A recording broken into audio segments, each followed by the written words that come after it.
তোমাদের সবাইকে zoom online ক্লাসে স্বাগত। আজকে তোমাদের ফিনান্স ব্যাংকিং ও বীমা দ্বিতীয় পত্রের 10ম অধ্যায় নিয়ে আলোচনা করব। আলোচক হিসেবে যথারীতি আমি আছি মোহাম্মদ আলী মুর্তজা মন্ডল, প্রভাষক ফিনান্স বিভাগ, ঢাকা রেসিডেন্সিয়াল মডেল কলেজ। তো চলো আমরা চলে যাই লেকচারে।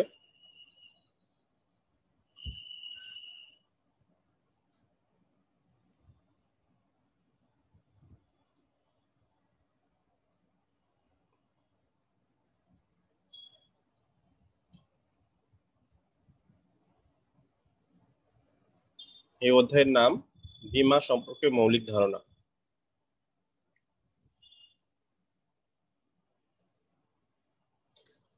এখানে আলোচ্য বিষয় বা শিখন ফল, এই অধ্যায় শেষে আমরা যে বিষয়গুলো শিখব বা জানার চেষ্টা করব সেগুলো হচ্ছে বীমার ধারণা ও সংজ্ঞা, বীমার গুরুত্ব, বীমার প্রয়োজনীয়তা, ঝুঁকি বলতে কি বোঝায়, ঝুঁকির শ্রেণী বিভাগ, বীমা ব্যবসায়ের মূলনীতি। প্রথমত আমরা যেটা জানবো সেটা হচ্ছে বীমার ধারণা বা বীমার সংজ্ঞা। বীমা বলতে কি বোঝায় সেটা আমরা জানার চেষ্টা করব।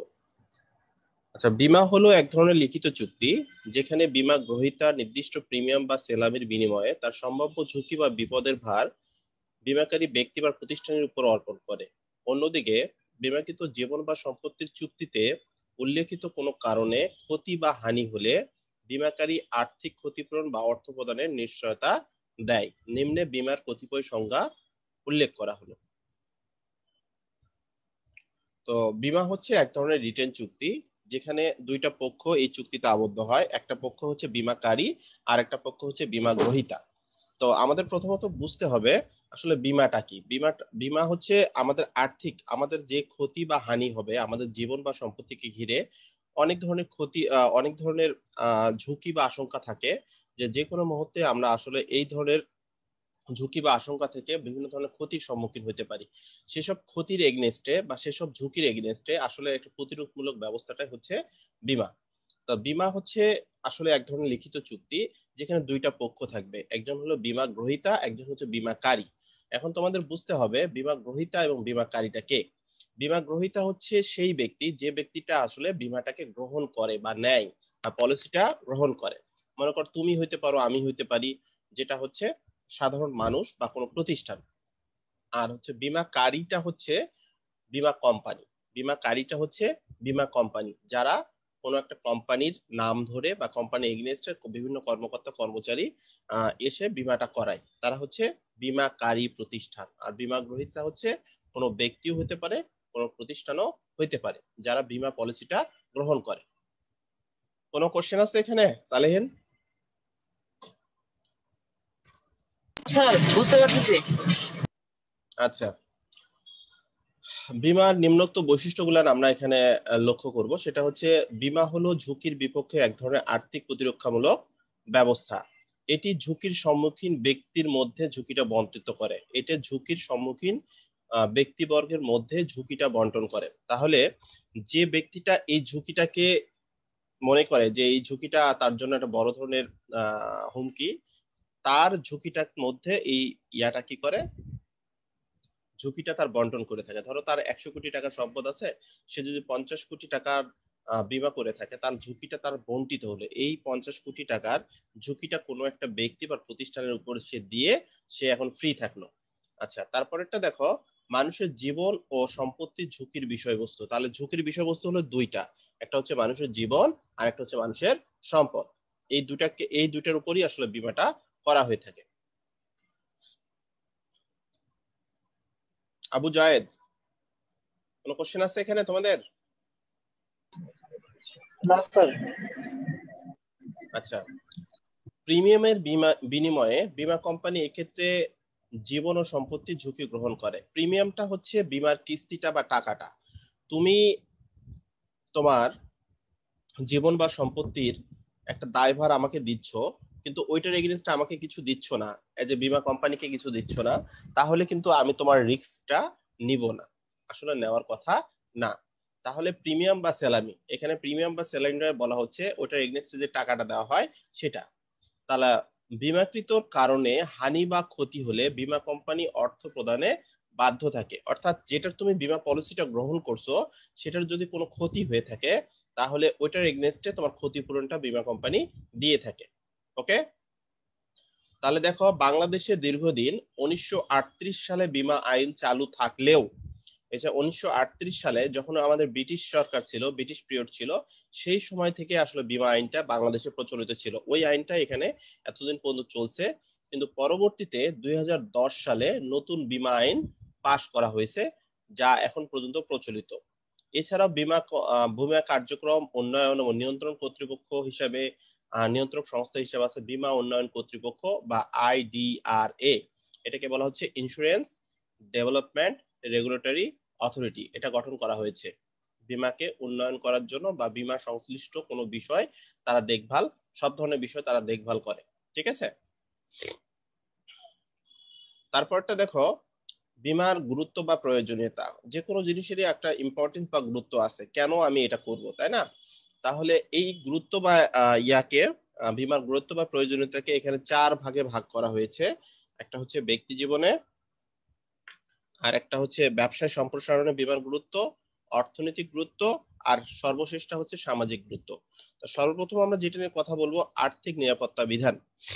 অর্থাৎ কোনো একটা ব্যক্তি তার সম্পদ এবং জীবনকে নিয়ে ইনসিকিউর ফিল করতেছে, এখানে তার বিভিন্ন ধরনের ক্ষতি হতে পারে বা আশঙ্কা থেকেই সে মুক্তি লাভের আশায় সে আসলে বীমাটা গ্রহণ করে থাকে এবং ওটার এগেইনস্টে সে বীমাটা করে। তাহলে সে ওখান থেকে যে সে তার ক্ষতি হওয়ার যে সম্ভাবনাটা ছিল সেটা থেকে সে মানসিক ভাবে কি থাকে, প্রশান্তি লাভ করে থাকে এবং আসলেও যদি কোনো ক্ষতি হয়ে থাকে সে ওখান থেকে নিরাপত্তাটা পেয়ে থাকে। সঞ্চয় সৃষ্টি। তাহলে দেখো আমরা যদি কোনো একটা ব্যক্তি যদি বীমা করতে চায় তা আলটিমেট ভাবে তাকে একটা টাকা জমায়, ওখানে টাকাটা জমা দিতে হচ্ছে। তাহলে ওইরকম হাজারো ব্যক্তি তারা বীমাটা গ্রহণ করতেছে এবং টাকাটা জমা দিচ্ছে, যেটা দেশের অর্থনীতিতে পরবর্তীতে কাজে লাগছে। বীমা কোম্পানি আবার অন্য কোথাও কি করতেছে, ওটা বিনিয়োগ করতেছে। তাহলে আলটিমেট ভাবে দেশের মধ্যে একটা সঞ্চয়ের প্রবণতা সৃষ্টি হচ্ছে, আর সঞ্চয়ের প্রবণতা যখনই সৃষ্টি হবে দেশটা আলটিমেট ভাবে কি হবে, এগিয়ে যাবে। বিনিয়োগের সুযোগ লাভ, ওই যে বললাম ওখান থেকে টাকাটা আসলো, ওই টাকাটায় তুমি পরবর্তীতে বিনিয়োগ করতে পারবা, বা তোমার কাছে তুমি যে বীমার প্রিমিয়ামটা দিছো বা স্যালামিটা দিছো এটা ম্যাচিউরড হয়ে গেছে, তুমি টাকাটা রিটার্ন পাইছো বা ব্যাক পাইছো, সেটাও তুমি কি করতে পারবা, বিভিন্ন জায়গায় বিনিয়োগ করতে পারবা বা খাটাইতে পারবা। বৃদ্ধ বয়সে অবলম্বন, যদি তুমি বীমা করে থাকো ওখান থেকে যদি টাকাটা তুমি ফেরত পাও বা ব্যাক পাও, একটা মেয়াদি বীমা গ্রহণ করছো, তাহলে ওই টাকাটা তোমার বৃদ্ধ বয়সে অবলম্বন হিসেবে কাজ করবে। এবং মানসিক প্রশান্তি সৃষ্টি, মানসিক প্রশান্তিটা সবচেয়ে বেশি গুরুত্বপূর্ণ। আমার বিপদে কেউ একজন আছে, আমার বিপদে কেউ একজন আছে যে এটা আমাকে ফাইন্যান্সিয়ালি সাপোর্ট দিবে, তাহলে আমি মানসিক ভাবে কি থাকবো, একটু প্রফুল্ল থাকবো বা প্রশান্ত মন নিয়ে আমি চলাফেরাটা করব। আসলে আমি এখানে বিপদ মানে আমি এখানে শেষ হয়ে যাব এমনটা না, আমার এগেইনস্টে আমাকে ইয়া করার জন্য কোনো একটা পক্ষ এখানে আছে। এখানে কারো কোনো কোশ্চেন আছে এটার মধ্যে?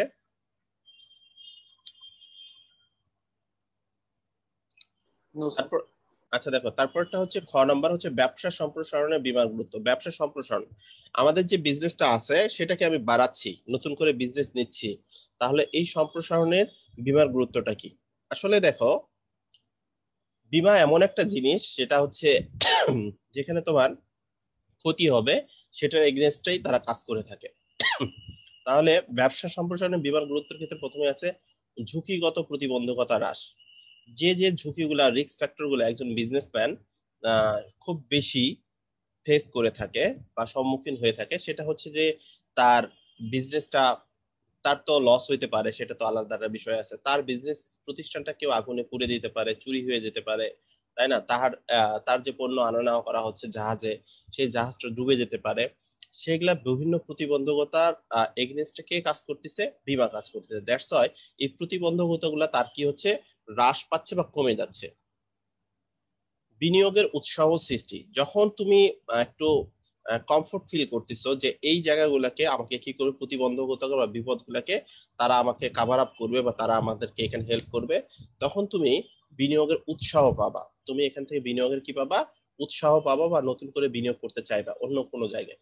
সেই ক্ষেত্রে তুমি নতুন নতুন জায়গায় বিনিয়োগ করতে তোমার কোনো বাধা নাই, কারণ তোমার যে ঝুঁকিগুলা সেই ঝুঁকিগুলো আরেকটা পক্ষ নিচ্ছে।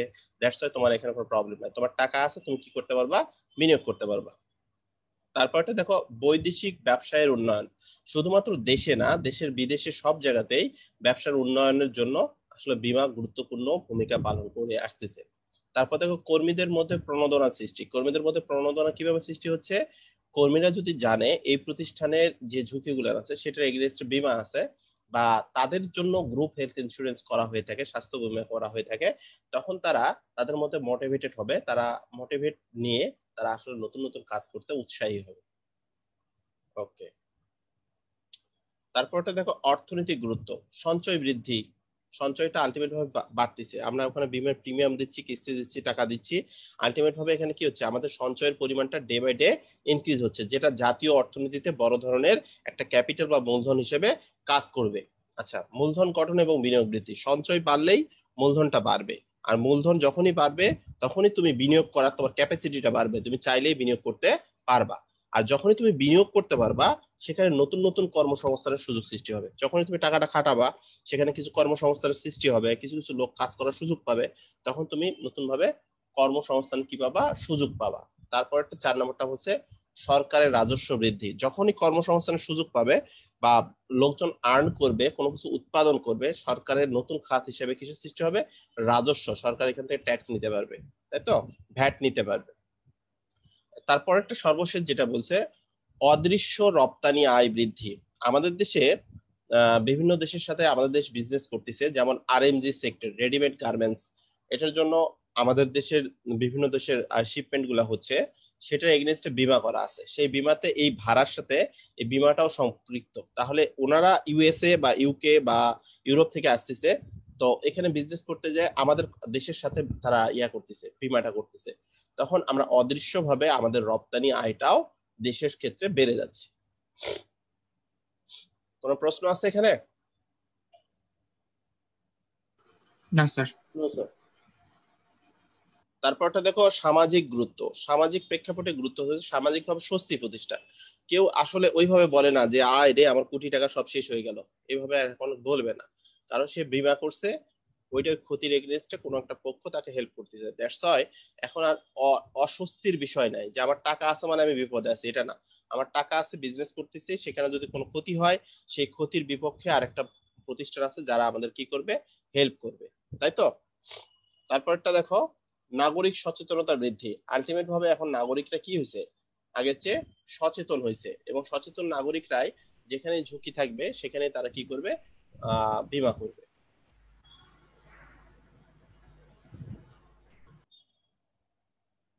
আচ্ছা, তারপর দেখো বেকার সমস্যা সমাধান।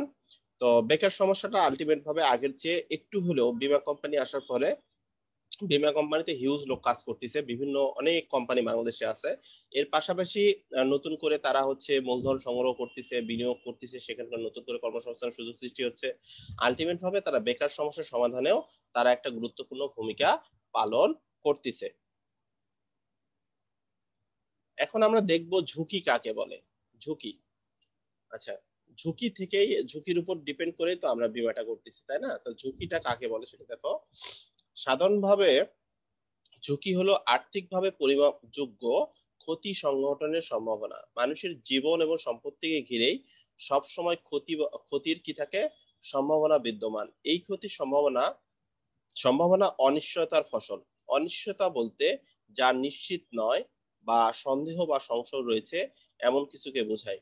মানুষ যে কোনো সময় মৃত্যুর কোলে ঢলে পড়তে পারে, অসুস্থ হয়ে পড়তে পারে, রাস্তায় চলতে দুর্ঘটনার শিকার হতে পারে, বাড়ি পুড়ে যেতে পারে, জাহাজ ডুবি হতে পারে, ব্যবসায় লাভ নাও হতে পারে, জিনিসপত্রের দাম কমে যেতে পারে। এভাবে প্রত্যেকটা ক্ষেত্রেই সন্দেহ বা সংশয় কম বেশি বিরাজ করে। এই এই সন্দেহ বা সংশয় বা অনিশ্চয়তা থেকেই ঝুঁকির উৎপত্তি। তোমরা কি কথাটা বুঝতে পারছো? ঝুঁকি হলে আর্থিকভাবে পরিমাপযোগ্য, যেটা আমরা পরিমাপ করতে পারতেছি সেটাকে আমরা বলতে পারি ঝুঁকি। তাহলে সেসব ঝুঁকিগুলা কিসের ক্ষেত্রে হবে, মানুষের সম্পদ এবং জীবনকে ঘিরে সবসময় ঝুঁকি বিদ্যমান। যেমন আমি বিজনেস করছি, বিজনেসে প্রফিট নাও হতে পারে, আমি এই মুহূর্তে তোমাদের ক্লাস নিচ্ছি, 2 মিনিট পর ক্লাস নাও নিতে পারি, তাই না? আবার বড় ধরনের অসুস্থ হয়ে যেতে পারি। আবার হচ্ছে আমার এই যে বিল্ডিংটা, কারো একজনের বাড়ি, এই বাড়িটাও পুড়ে যেতে পারে, এটাও একটা ঝুঁকি। বিজনেস করতেছো, জাহাজে পণ্য আনা হচ্ছে, সে জাহাজটা ডুবে যেতে পারে। তো এসব অনিশ্চয়তা থেকেই মূলত ঝুঁকির উৎপত্তি। এখন এম এন মিশ্র যেটা বলছে, risk is uncertainty of financial loss, অর্থাৎ কোনো আর্থিক ক্ষতির অনিশ্চয়তাই হচ্ছে ঝুঁকি।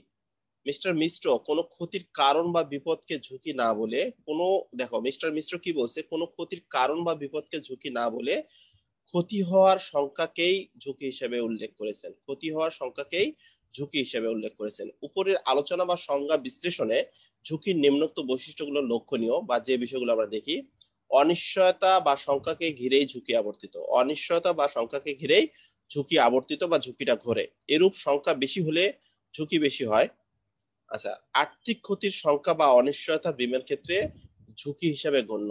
আর্থিক ক্ষতির সংখ্যা, আর্থিকভাবে আমার ক্ষতি হচ্ছে সেটার সংখ্যা, বা অনিশ্চয়তা বা অনিশ্চিত, তুমি অনিশ্চয়তা, এটাকে ঘিরেই আসলে ঝুঁকির কি হচ্ছে, গণ্য হচ্ছে। আচ্ছা, সম্ভাবনা তত্ত্ব ব্যবহার করে ঝুঁকির আর্থিকভাবে পরিমাণ নিরূপণ করা সম্ভব। সম্ভাবনা যে তত্ত্বটা আছে সেটা আর্থিকভাবে আমরা কি করছি, পরিমাণটা নিরূপণ করা কি হচ্ছে, আলটিমেট ভাবে সম্ভব হচ্ছে, যে আমাদের আসলে কি পরিমাণ ঝুঁকি হইতে পারে। ঝুঁকিকে সরাসরি প্রতিরোধ করা যায় না, আমরা চাইলেই ঝুঁকিকে কিন্তু বাদ দিতে পারবো না, সরাসরি পারবো না। তবে একই ঝুঁকির সম্মুখীন অনেক ব্যক্তিদের মধ্যে এই আর্থিক প্রতিরক্ষা ব্যবস্থা করা যায়। এই ধরনের ঘটনাগুলো ঘটতেছে, সেটাকে আমরা কি করতে, ঝুঁকিটাকে বন্টন করে দিতে পারতেছি বিভিন্ন ধরনের প্রিমিয়াম বা স্যালারির মাধ্যমে বীমাটা গ্রহণ করার ফলে। এখানে কারো কোনো সমস্যা থাকলে বলো যে স্যার আমি এই জায়গাটা বুঝি নাই।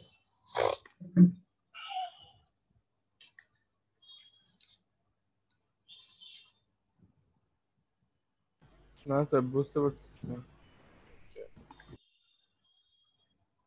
এখন দেখো, এই ঝুঁকিকে 4 ভাগে ভাগ করা হয়েছে। ঝুঁকিকে কয় ভাগে ভাগ করা হয়েছে? 4 ভাগে। একটা হচ্ছে পরিমাপ যোগ্যতার বিচারে, আর একটা হলো ফলাফলের বিচারে, আর একটা হচ্ছে কারণ ও ফলাফলের বিচারে, আর 4 নাম্বারটা হচ্ছে বীমা যোগ্যতার বিচারে। তো প্রথমটা হচ্ছে পরিমাপ যোগ্যতার বিচারে, আমরা এটা পরিমাপ করতে পারবো সেটার বিচারে ঝুঁকিকে ভাগ করা হয়েছে। এই পরিমাপ যোগ্যতার বিচারে ঝুঁকিকে আবার কয় ভাগে ভাগ করা হয়েছে দেখো, পরিমাপ যোগ্যতার বিচারকে ঝুঁকিটা আবার 2 ভাগে ভাগ করা হয়েছে, একটা হলো আর্থিক আর একটা হচ্ছে অনার্থিক। তার পরিমাপ যোগ্যতার বিচারে দেখো, আর্থিকভাবে কোনো বিপজ্জনক বা ঝুঁকিপূর্ণ অবস্থা বা কার্যক্রম বা দুর্ঘটনা থেকে কোনো ব্যক্তি বা প্রতিষ্ঠানের যে আর্থিক ক্ষতির সম্ভাবনা লক্ষ্য করা যায় তাকে আর্থিক ঝুঁকি বলে। অর্থাৎ কোনো বিপজ্জনক একটা অবস্থা বা একটা সিচুয়েশন যেটার উপর ভিত্তি করে তোমার আর্থিকভাবে বা ফাইন্যান্সিয়ালি তোমার লস হবে, সেই ঝুঁকিটাকে বলা হচ্ছে আর্থিক ঝুঁকি। যেমন কি হইতে পারে, জাহাজটা ডুবে গেছে, এটা লক্ষ কোটি টাকার একটা সম্পদ তোমার নষ্ট হয়ে গেছে, বা এটা একটা বড় ধরনের ঝুঁকি বা ফাইন্যান্সিয়াল লস। কারখানায় অগ্নিকাণ্ড হয়েছে, কালকে মনে হয় চট্টগ্রামে হয়েছিল, তো এটা থেকে বড় ধরনের একটা ঝুঁকি। মালামাল চুরি হয়ে গেছে, আমার ফ্যাক্টরি থেকে মালামাল চুরি হয়ে গেছে, তাহলে এটা এই এই ক্ষতিগুলান আসলে আমরা ফাইন্যান্সিয়ালি কি করতে পারি, আমরা ক্যালকুলেশন করতে পারি বা মেজার করতে পারি। দ্যাটস ওয়াই এই ঝুঁকিগুলোকে বলা হচ্ছে পরিমাপযোগ্য ঝুঁকি। তারপর দেখো অনার্থিক ঝুঁকি, যে সকল ঝুঁকির ফলাফল আর্থিকভাবে পরিমাপ করা যায় না তাকে অনার্থিক ঝুঁকি বা অনিশ্চয়তা বলে। যেমন ফাস্টফুডের দোকানের নতুন আইটেম কেউ প্রত্যাশিত স্বাদ না পাওয়ায় মনক্ষুণ্ণ হতে পারে। ঠিক আছে, কোনো একটা দোকানে নতুন একটা আইটেম ইন্ট্রোডিউস করা হয়েছে, যেখানে যারা আগের লয়াল কাস্টমার ছিল তারা এই প্রোডাক্টটা বা এই পণ্যটা বা এই খাবারটা তারা ওই ধরনের স্যাটিসফাইড না, তাহলে এটা একটা অনার্থিক ঝুঁকি। এই ঝুঁকিটা আসলে ওইভাবে পরিমাপ করা যায় না, এটা হচ্ছে পার্সন টু পার্সন ভ্যারি করে। তাই তো, কোনো সমস্যা আছে? কথা কি বুঝতে পারছো? অনার্থিকটা বুঝতে পারছো? জি স্যার। অনার্থিকটা জি আসলে, স্যার। অনার্থিকটা আসলে সরাসরি ইয়া না, জাস্ট এটা তাদের মাইন্ডের ব্যাপার, যে তারা আসলে কিভাবে রিয়াক্ট করতেছে এই বিষয়টা, এটার উপর ডিপেন্ড করে পরবর্তীতে তোমার বিজনেসের উপর একটা ইম্প্যাক্ট করবে। তোমরা যদি ভালো একটা সেলসম্যান রাখো, তার সেলসম্যানের বিহেভিয়ার উপর ডিপেন্ড করে কোনো একটা প্রতিষ্ঠানের বিক্রয়ের পরিমাণটা বেড়ে যাচ্ছে।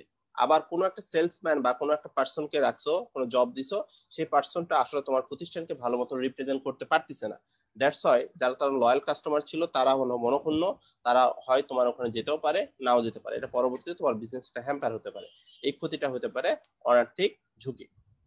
তারপরটা দেখো ফলাফল বিচারে, ফলাফল বিচারে ঝুঁকিকে আবার 2 ভাগে ভাগ করা হয়েছে, একটা হলো বিশুদ্ধ ঝুঁকি, আর একটা হচ্ছে আরেকটা এখানে আসলে ভুল ভাবেই আসছে। আহ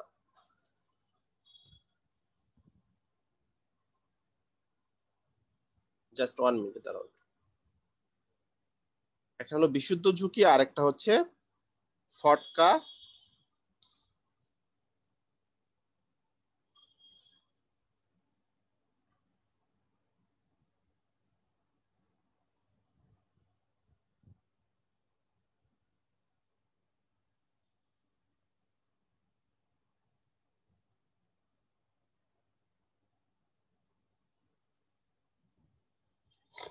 আচ্ছা।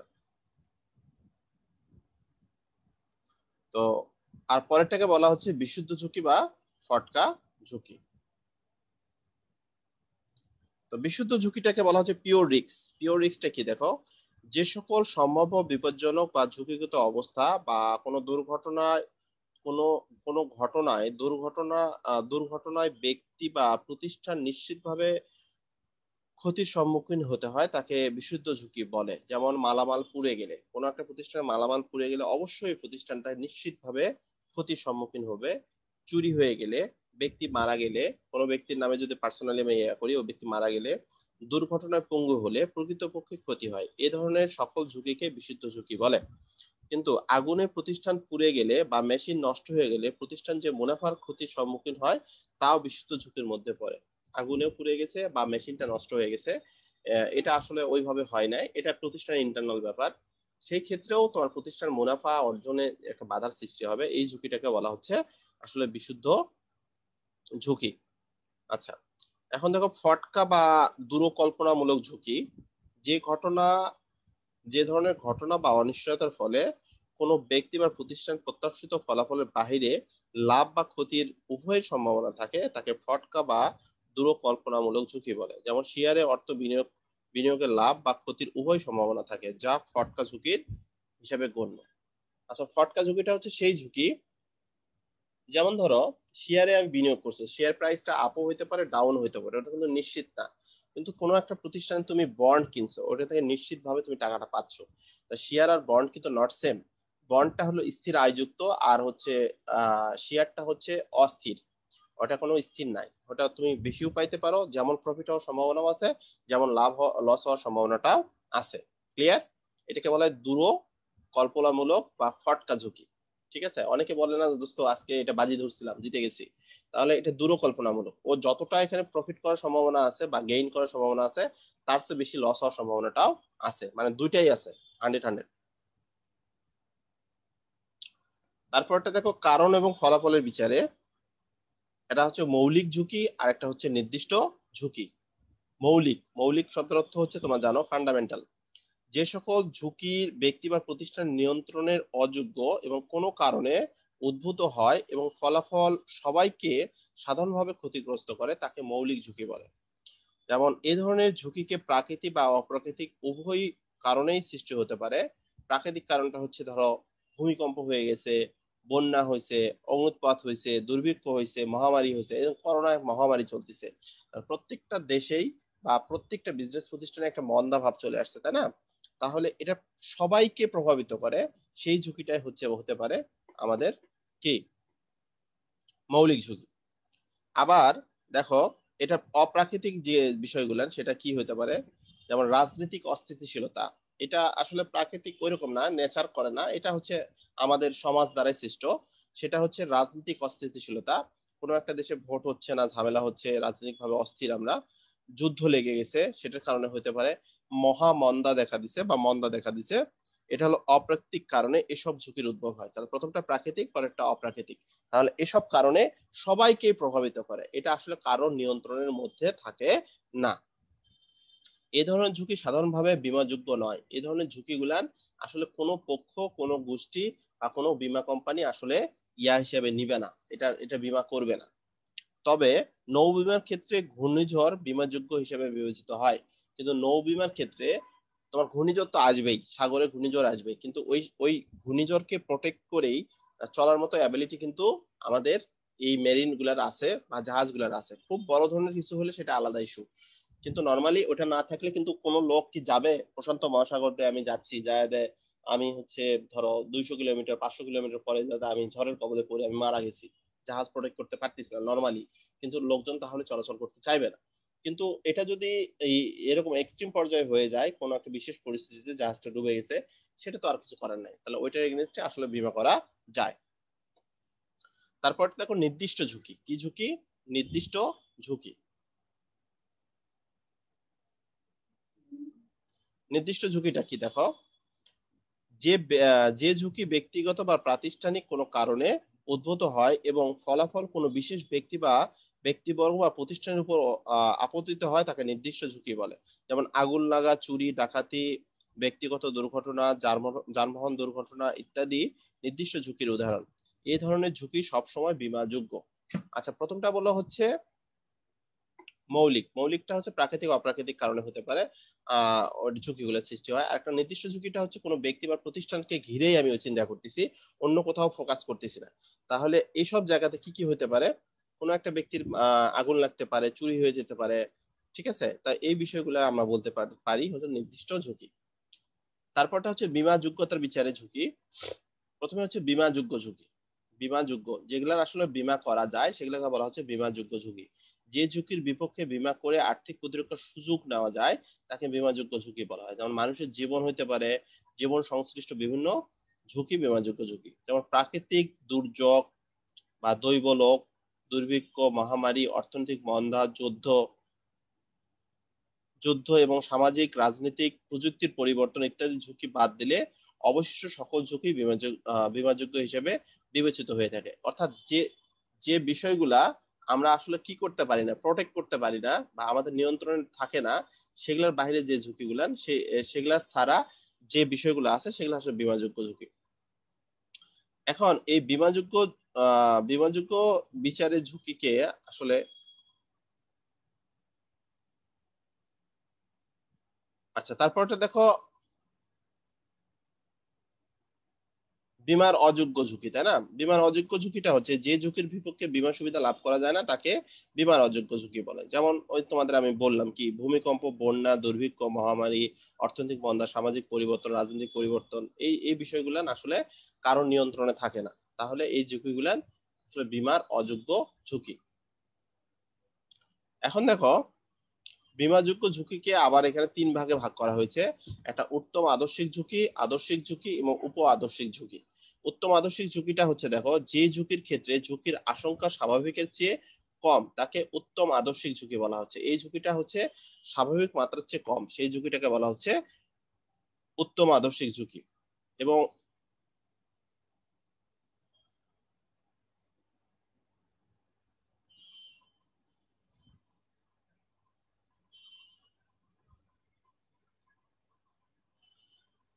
জাস্ট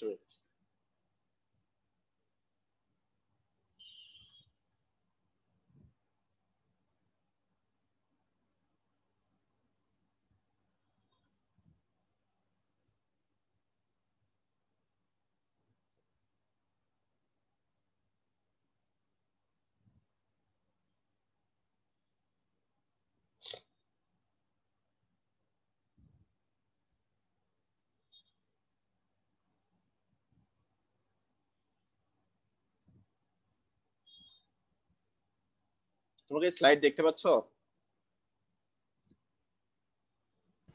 জি স্যার, জি দেখা স্যার। যাচ্ছে ঝুঁকির প্রকারভেদ।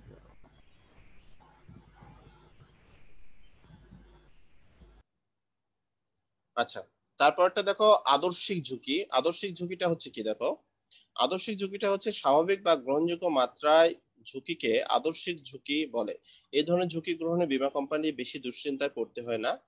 কোনো বিশেষ অস্বাভাবিক অবস্থা না ঘটলে এই ধরনের ঝুঁকি কোম্পানি সহ্য সীমার মধ্যে থাকে। এটা হলো +-25 ধরে ধরে 75 থেকে 125 মাত্রার ঝুঁকিকে উপ আদর্শিক ঝুঁকি বলা হয়। এখানে বলা হচ্ছে এটা +-25 মানে আমি যদি 100তে কল্পনা করি, যদি 100-র সাথে 25 যোগ করি তাহলে 125, আর 100 থেকে যদি -25 বিয়োগ করি তাহলে 75, তাহলে 75 থেকে 125 মাত্রার মধ্যে থাকে। এটা হলো আদর্শিক ঝুঁকি, ঠিক আছে?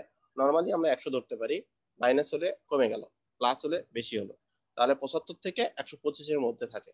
এবং উপ আদর্শিক ঝুঁকিটা কি দেখো, এটা +-25 ধরে 75 থেকে 125 মাত্রা ঝুঁকির উপরে কিন্তু 500-র নিচে। এই ঝুঁকিটা থাকে প্লাস মাইনাস, আমরা কি বললাম প্লাস মাইনাস 100 বলছি না, ওইটা থেকে শুরু হয়ে এটা 500-র মধ্যে থাকে। তাহলে এই ঝুঁকিটা উপ আদর্শিক ঝুঁকি, এই ঝুঁকির মাত্রাটা অনেক বেশি এবং এই ঝুঁকির ক্ষেত্রে বীমা কোম্পানিকে চিন্তা করতে হয়। ক্লিয়ার? আচ্ছা, এখন দেখো বীমা ব্যবসার মূলনীতি, খুব বেশি সময় নাই, তারপরে দেখি মূলনীতিটা হচ্ছে প্রিন্সিপাল। বীমাযোগ্য স্বার্থের নীতি, বীমাযোগ্য স্বার্থের নীতিটা হচ্ছে ক্ষতিপূরণের স্বার্থ, আমার ক্ষতি হবে ক্ষতিপূরণটা দিবে। তারপর সদিচ্ছের সম্পর্কের নীতি, তা বীমা কোম্পানি বীমা গ্রহীতার মধ্যে দুইটা পক্ষকে নির্দিষ্ট রুলস রেগুলেশন আছে, দুইটা পক্ষকে কি করবে, এখানে বিশ্বাস করবে বা বিলিভ করবে। তারপরে দেখো আর্থিক ক্ষতিপূরণের নীতি, আর্থিকভাবে আমার ফাইন্যান্সিয়ালি বীমা গ্রহীতার ক্ষতি হবে, সেই ক্ষতিপূরণের জন্যই আসলে এই নীতিটা গ্রহণ করা হয়েছে। প্রত্যক্ষ কারণ, প্রত্যক্ষ কারণের ঝুঁকিটা হচ্ছে যেই উপযুক্ত কারণের জন্য আমি আসলে বীমাটা গ্রহণ করছি, সেই কারণে যদি বীমা গ্রহীতার যদি কোনো ক্ষতি হয়ে থাকে, তাহলে সেই ক্ষতির জন্য বীমা কোম্পানি যেটা প্রদান করবে সেই কারণটাকে বলা হচ্ছে প্রত্যক্ষ কারণের নীতি। এখানে প্রত্যক্ষ বা সরাসরি কারণটা উল্লেখ করা হয়েছে। তারপরটা হচ্ছে দেখো আনুপাতিক অংশগ্রহণের নীতি। আনুপাতিক মানে আমি 5টা কোম্পানির সাথে বীমা করছি একটা সম্পদে, 1টা 2টা 3টা 4টা 5টা, তাহলে ওখানে যদি 20,000 টাকা ক্ষতি হয়, আমি যদি সমপরিমাণে যদি প্রিমিয়ামটা নেই বা একই ধরনের চুক্তি করি, তাহলে তারা সমানভাবে অংশগ্রহণ করে আমার বীমা দাবিটা কি করবে, এই 5টা কোম্পানি পরিশোধিত করবে বা পরিশোধ করবে।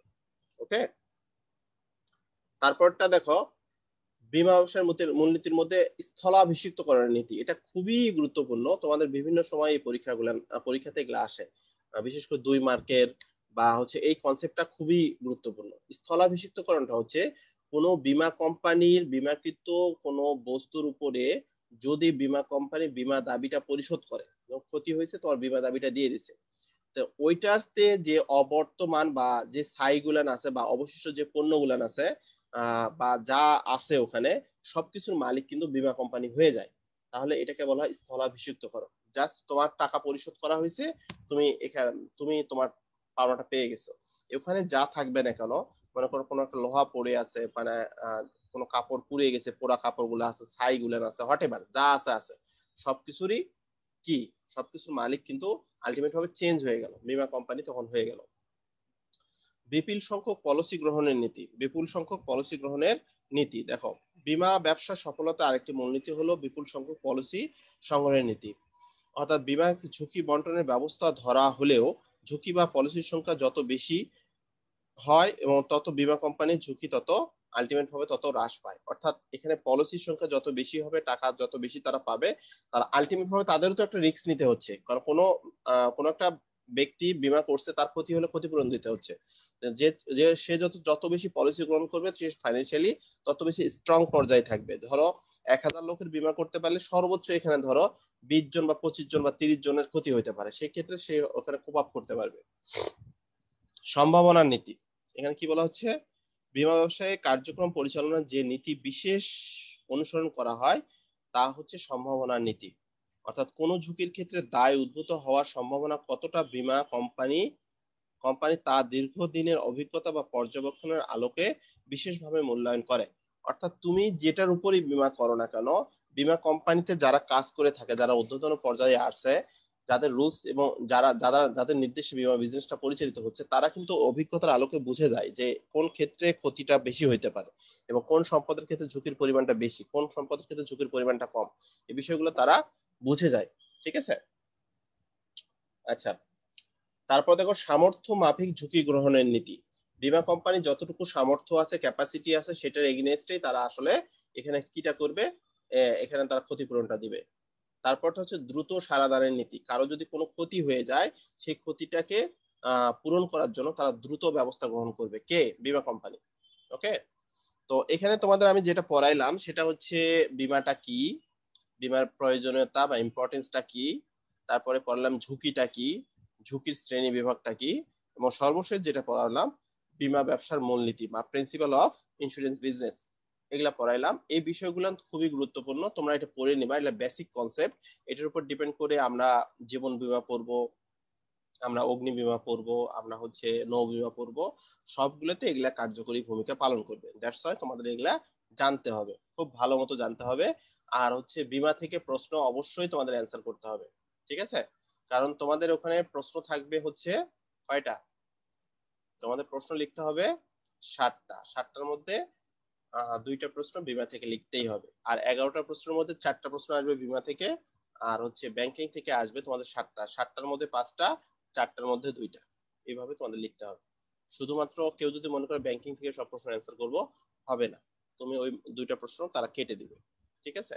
দ্যাটস ওয়াই তোমাকে বিমাকে বাদ দেওয়ার কোনো অপশন নাই, ঠিক আছে? আসলে মূলত তোমাদের সাবজেক্টটা হচ্ছে ফাইন্যান্স, ব্যাংকিং এবং ইন্স্যুরেন্স, এই তিনটার যোগফল। Finance first paper, second paper হচ্ছে ব্যাংকিং এবং বিমা, এই দুটার কম্বাইন। তো তোমরা, আশা করব আমি নেক্সট দিন তোমাদের পড়া ধরবো, তোমরা পড়া আমাকে দিবা এবং বাসায় পড়ালেখা করবা, ওকে? জি স্যার।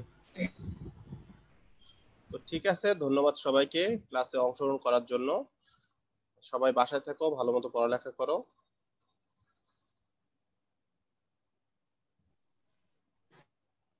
ঠিক আছে? আল্লাহ হাফেজ। আল্লাহ হাফিজ স্যার, আল্লাহ হাফিজ।